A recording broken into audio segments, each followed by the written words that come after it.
আসসালামু আলাইকুম। আশা করছি সবাই ভালো আছেন, আমরাও ভালো আছি।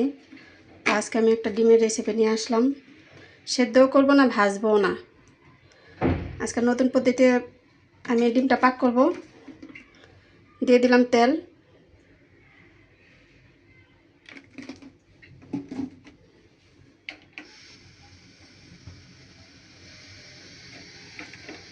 পেঁয়াজ দিলাম,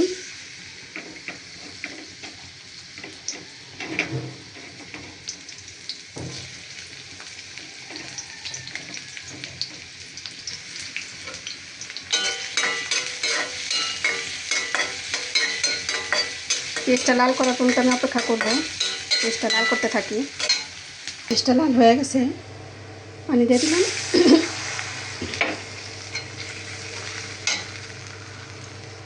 দিয়ে দিলাম লবণ,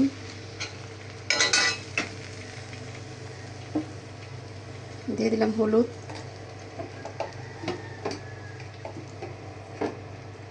দিয়ে দিলাম মরিচের পাখির একটু বেশি দেই।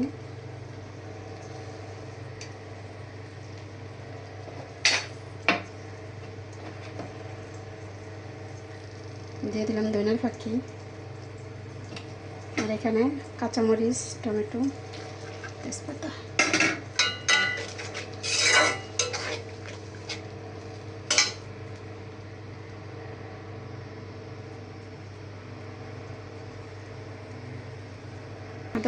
আদা রসুনের পেস্ট,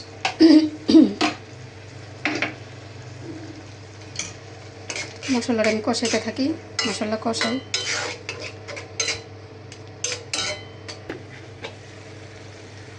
আমার মশলাটা কষানো হয়ে গেছে, তেল উঠে গেছে দেখেন।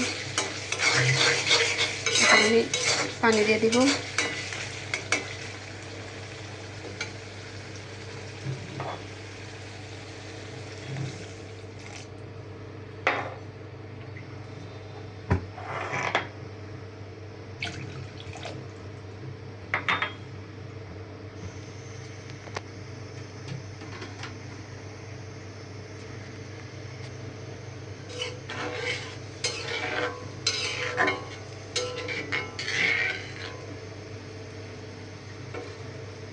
পানিটা বলক আসা পর্যন্ত আমি অপেক্ষা করব।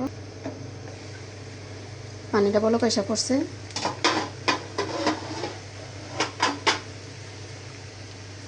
এখন আমি একে একে ডিমগুলো দিয়ে দিব। চুলাটা কমায় নিতে হবে। এই যে দেখেন আমি ডিম ভাঙা নিছি। বিসমিল্লাহ।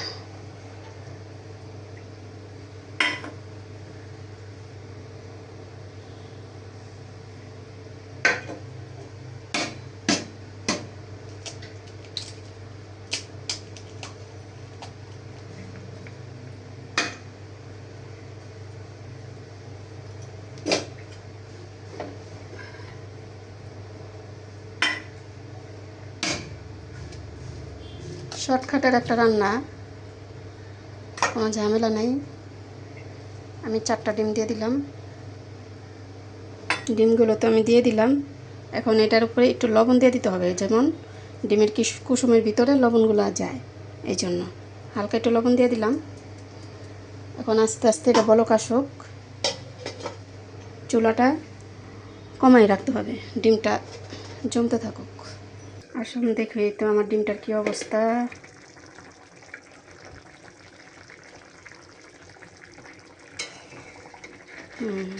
দেখেন এই যে সব ডিম আলাম আছে।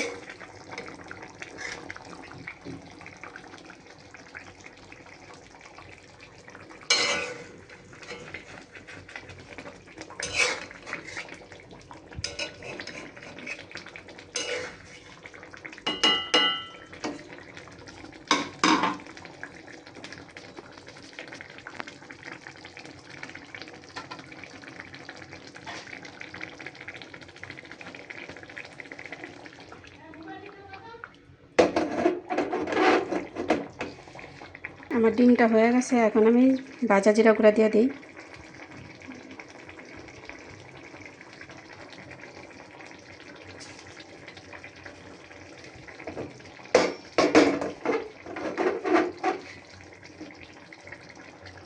হয়ে গেল আমার ডিম, এখন আমি চুলা নিভাই দিই।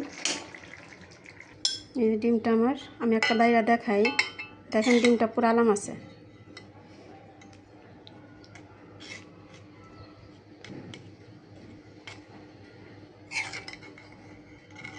ডিমটা এত বড় হয়ে গেছে, এখন চামিন দিয়ে বাড়তে গেলে ভাঙা যায়।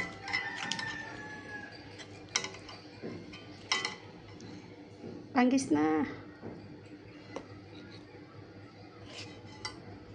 যে দেখেন সবগুলো ডিম আলাম আছে। এই যে দেখেন, এটা ভাজা ঝামেলা নাই, সেদ্ধ করা ঝামেলা নাই, বা এইভাবে পাক করে আপনারা খেতে পারবেন। যে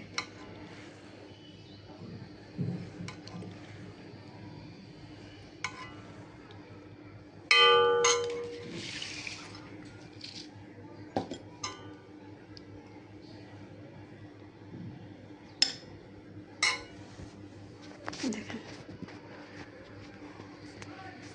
তো আমার রান্নাটা যদি ভালো লাগে লাইক কমেন্ট শেয়ার করে পাশে থাকবেন। সবাই ভালো থাকবেন। আল্লাহ হাফেজ।